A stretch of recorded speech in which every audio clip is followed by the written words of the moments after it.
Have you ever felt overwhelmed by things that seem out of your hands? Do you lie awake at night replaying what could have been, or worrying about what might be? And despite your best efforts, peace always seems just out of reach. Then maybe the problem isn't the world, maybe it's how we relate to it. Today, we're diving deep into ancient Stoic wisdom to uncover the timeless path to emotional freedom, calm, and power. This isn't about suppressing emotion or pretending things don't hurt. It's about mastering your mind so the world can no longer master you. If you're ready to break free from anxiety, if you're tired of being controlled by every storm around you, then subscribe to this channel right now. We're about to begin a journey that could change your inner world forever. 1. The power of focus, what you can and can't control.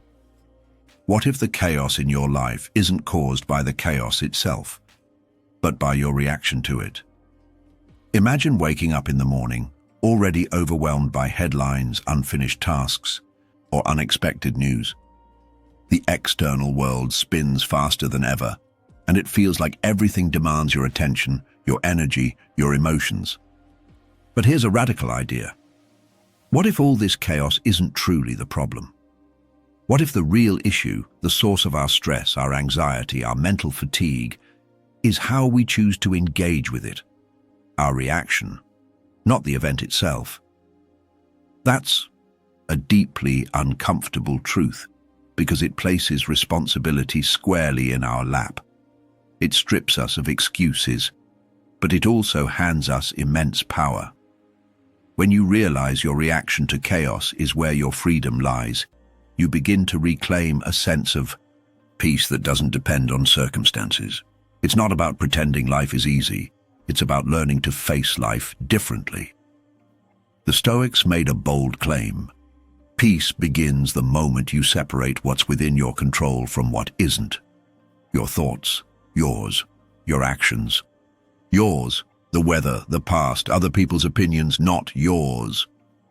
The Stoic philosophers weren't offering feel-good quotes or quick fixes. They offered a mental revolution.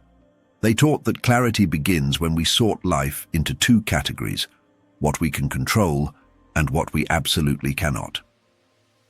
Epictetus, a former slave who became one of Stoicism's greatest voices, taught that while we often try to influence everything, true mastery begins with ourselves. You can't change the traffic, but you can change your mindset while sitting in it.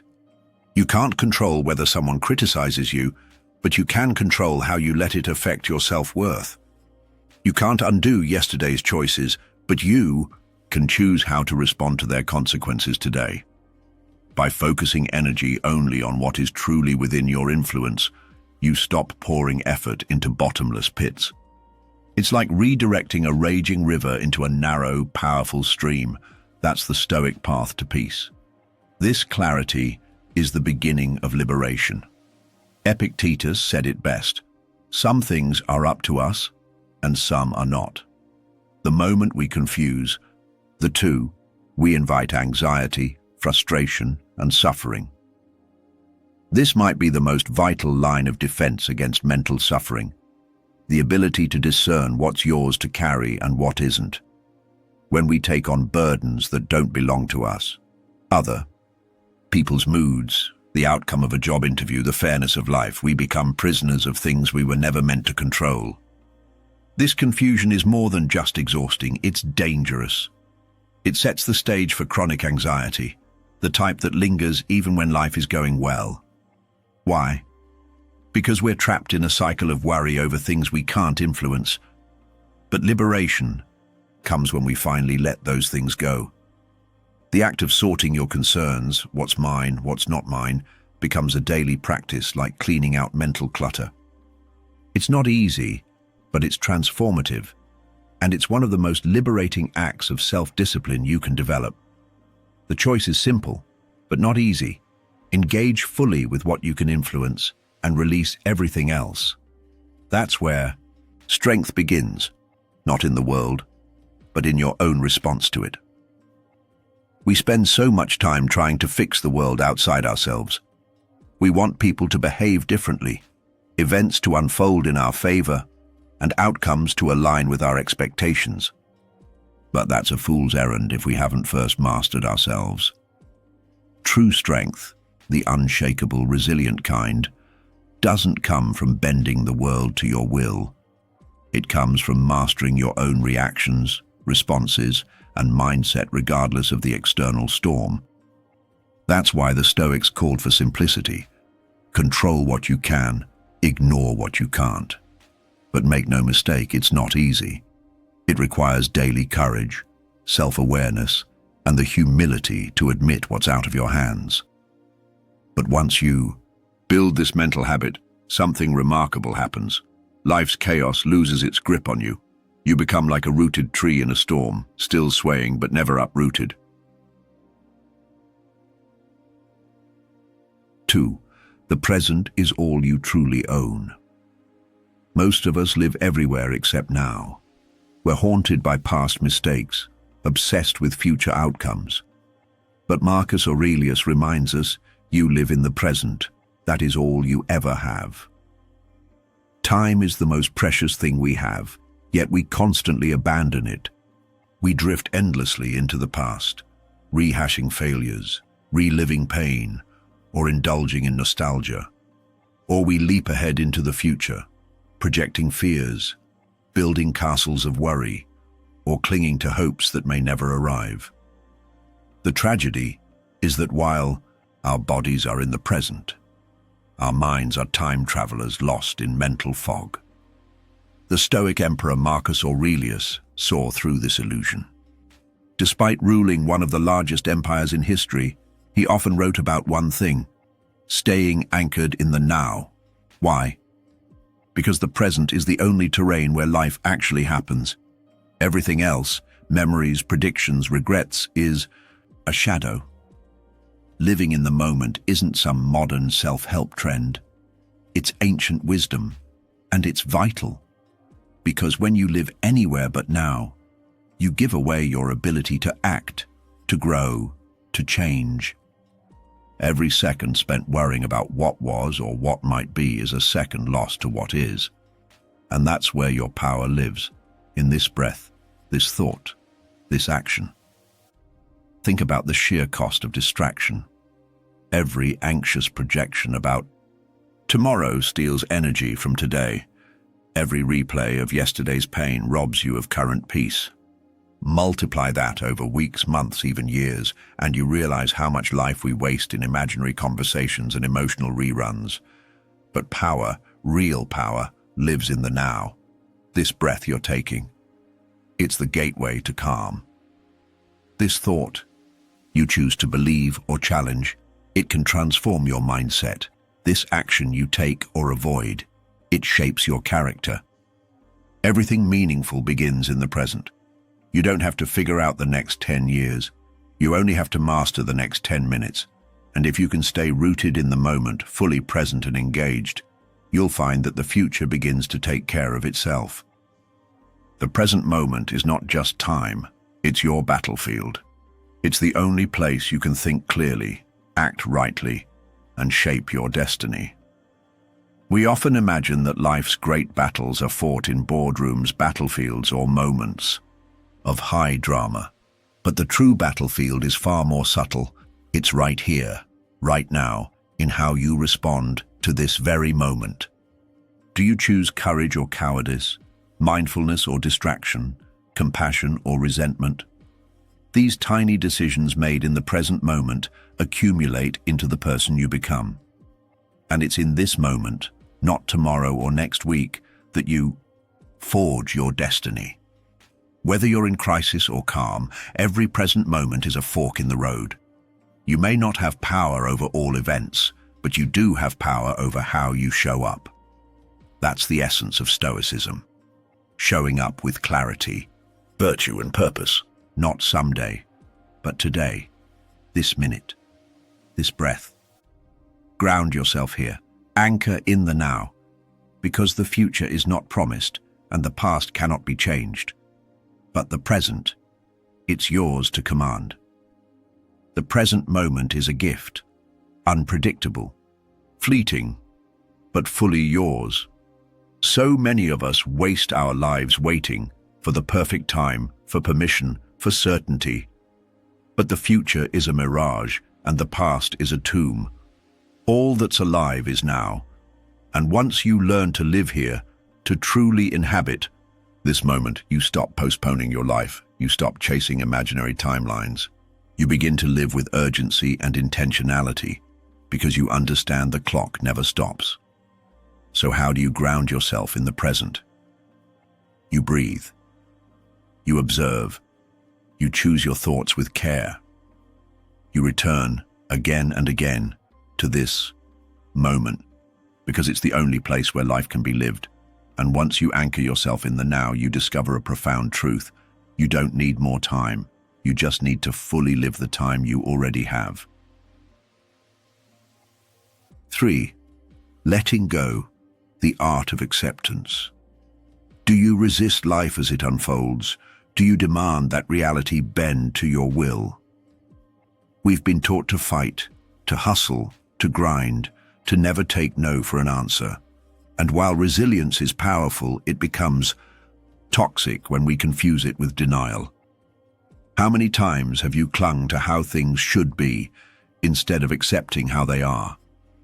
That resistance, the constant internal war with reality, is exhausting.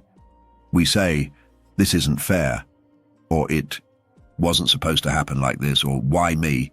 And each of those statements is a rope tying us to suffering. The more we pull, the tighter it binds. Resisting life doesn't change it. It only amplifies your pain.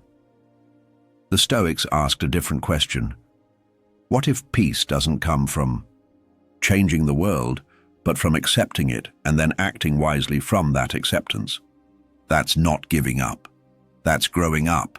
That's stepping into a deeper maturity, where you no longer need life to go your way in order to remain whole. This resistance is the birthplace of suffering.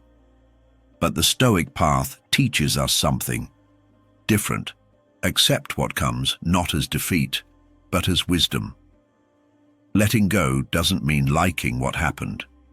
It means no longer needing to control what can't be controlled. It means recognizing that pain is part of life, but suffering is often optional. The Stoics didn't teach avoidance or apathy. They taught grounded wisdom, the ability to face life as it is without flinching. When something unwanted happens, a breakup, a failure, a diagnosis, you have two choices: resist and suffer, or accept and adapt. That second path is the Stoic path. It doesn't mean you stop caring. It means you stop demanding. You shift from "Why did this happen to me?" to "What can I learn from this?" That's not weakness. It's strength in its highest form, because acceptance opens the door to clarity, growth, and true freedom. Resistance shuts that door and locks you inside. Marcus Aurelius said, "Do not ask for things to happen as you wish, but wish for things to happen as they do." This isn't passivity, it's radical strength. It means aligning your will with reality, not fighting a losing war against it. This idea may seem counterintuitive, especially in a world that glorifies control and conquest. But Marcus Aurelius wasn't encouraging surrender to mediocrity. He was pointing toward alignment. When you wish for things to happen as they do, you're not abandoning your agency. You're aligning it with reality.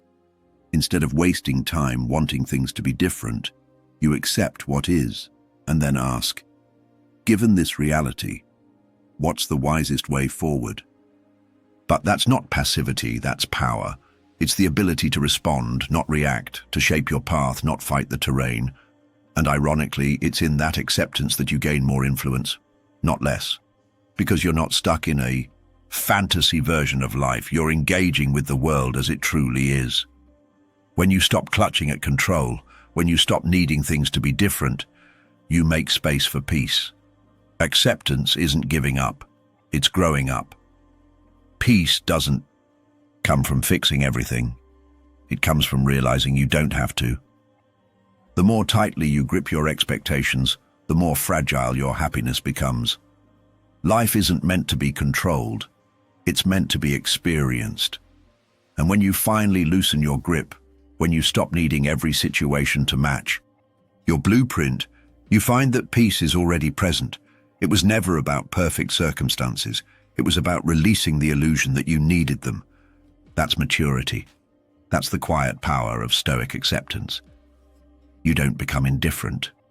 You become resilient. You don't stop caring. You start caring in a way that's wise, not desperate. And in that letting go, you don't lose power. You reclaim it. 4. Live according to nature's rhythm. What if your life was part of a much larger, intelligent design? What if every experience you've ever had, every joy, every loss, every moment of confusion or clarity was not a chaotic accident, but part of a deeper pattern? The Stoics believed that we are not mere spectators in an indifferent cosmos, but active participants in a rational, ordered universe. This is a profound shift in perspective.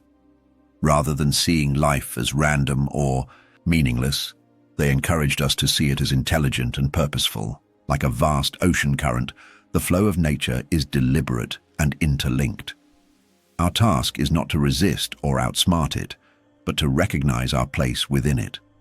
When we act in accordance with nature, we tap into a timeless intelligence far greater than ourselves. Our lives then become more than personal struggles. They become contributions to a larger harmony. Each moment is part of a design that, though sometimes unclear in the present, reveals its meaning in time. Trusting this rhythm is not passive resignation, it is courageous participation. You're not a leaf blown by the wind, you are the wind, part of the system itself. Life is not happening to you, it's happening through you. To the Stoics, the universe is not random, it's rational. Nature has a rhythm, and wisdom is learning to move with it, not against it. At the heart of Stoic philosophy lies a radical belief. The cosmos is ordered by logos, a rational principle that governs all things. This isn't just an abstract idea. It's a call to live wisely, in tune with the structure of reality. What does it mean to live according to nature? It means aligning our inner life with the external laws that govern the universe. Just as seasons change, tides rise and fall, and stars follow predictable courses, human beings too have a natural rhythm, a moral rhythm. This rhythm demands that we cultivate virtues like courage, justice, self-control, and wisdom. Going against nature, the Stoics taught, leads to turmoil and discontent. But when we align with it, we find tranquility and purpose. Think of a swimmer in the sea. If she fights the waves, she tires and sinks. But if she learns to move with them, she flows. Life is the same. Wisdom lies not in controlling everything, but in understanding the natural flow and choosing the most virtuous response within it. The more we resist what is, the more we suffer. The more we accept and adapt, the more we grow. You are not an isolated being. You are a note in a cosmic symphony. Your role is not to dominate, but to harmonize. And harmony begins when you stop asking, "Why me?" and start asking, "What now?" Modern life often emphasizes the individual, your goals, your problems, your achievements. But the Stoics invite us to zoom out and see the bigger picture. You are not alone. You are deeply woven into a vast web of existence, a single thread in a cosmic tapestry. You are a note in a symphony, not the whole song. And just as a note doesn't compete with the melody but contributes to it, your role in life is not to dominate the universe but to play your part beautifully. When difficulties arise, it's natural to ask, "Why me?" But the Stoics suggest a more powerful question: what now? That shift moves us from victimhood to agency. It reminds us that we always have a choice, maybe not about what happens, but certainly about how we respond. Each choice is a chance to bring harmony where there was once discord, to act with virtue when tempted by vice, to offer calm instead of chaos. You are a participant in a vast interdependent universe. Harmony comes not from control, but from conscious cooperation. Life is short, it's a journey. You don't control the terrain, but you can choose how you walk it, with grace, with virtue, and with courage. Nothing is guaranteed except this. One day, your time here will end. This truth, far from being morbid, is the very thing that gives life urgency and meaning. The Stoics did not fear death. They saw it as the final, natural step in life's rhythm. Because of this, they focused not on extending life at all costs, but on living it well while it lasted. They compared life to a journey across unpredictable terrain.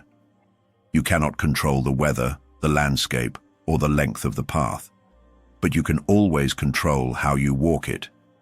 Will you walk with resentment, constantly complaining about the rocks and storms? Or will you walk with grace, dignity, and courage? Every day offers this choice.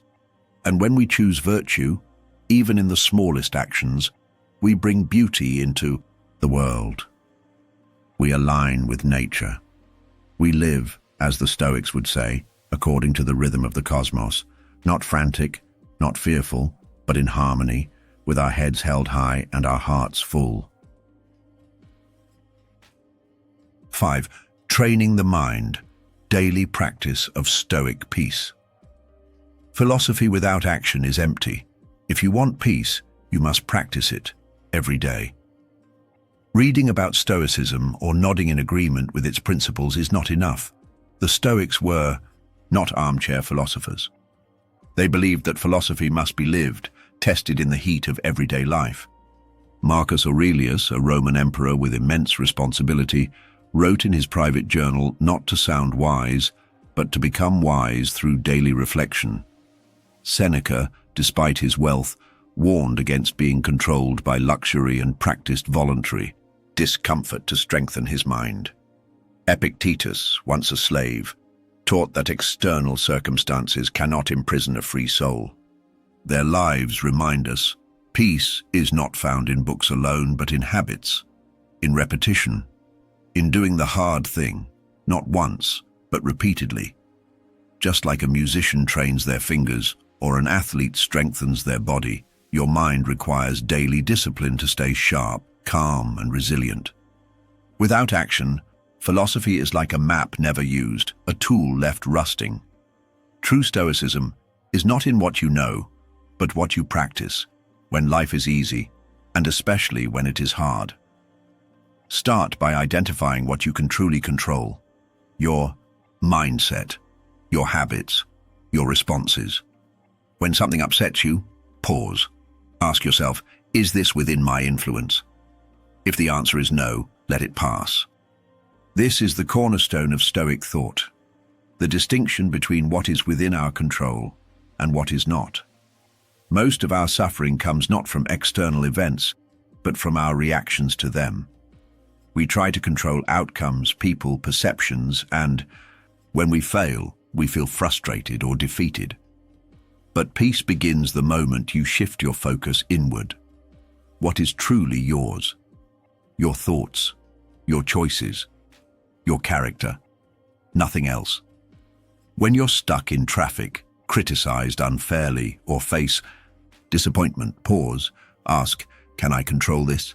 If not, let it go. If yes, take action wisely. This simple practice can transform your life. It creates space between stimulus and response, where freedom lives. No longer are you yanked around by emotion or driven by impulse. You become deliberate, centered.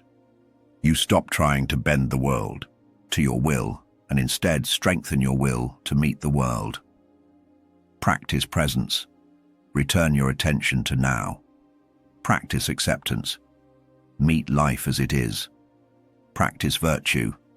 Choose the right action, even if it's the hard one. Stoic peace is not a passive state. It's an active discipline of the mind. First, you train your attention.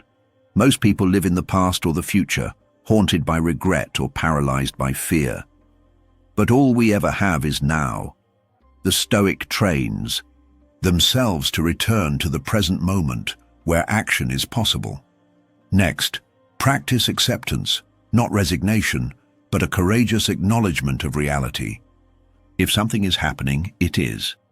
Wishing it were otherwise wastes energy and blinds us to opportunity. Finally, choose virtue. Always, even when it's inconvenient, even when no one is watching. Virtue is the compass by which a Stoic navigates life.